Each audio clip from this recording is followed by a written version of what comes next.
Surprisingly, the recent unrest in and Beruwela has also drawn international attention. Speaking at the daily press briefing of the US State Department, spokesperson Yen Saki said that the United States urges the Sri Lankan government to fulfill its obligations to protect religious minorities. The United States also condemns the continuing violence in Sri Lanka.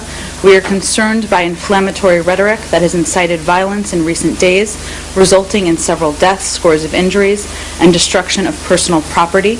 We urge the Sri Lankan government to fulfill its obligations to protect religious minorities, including protecting all citizens and places of worship, conducting a full investigation into the violence and bringing those responsible to justice.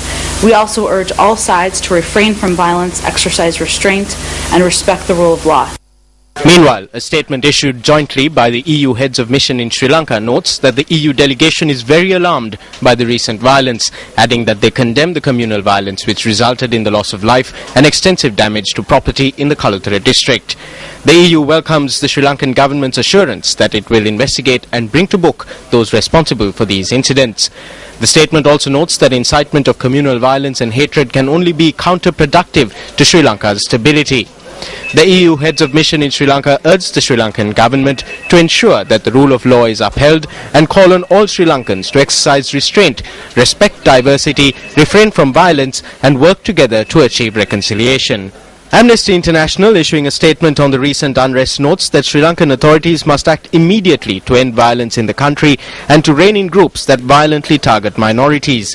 Amnesty International's Deputy Asia Pacific Director David Griffith says that those responsible for killings and other acts of violence must be held to account and at-risk communities given the protection they need.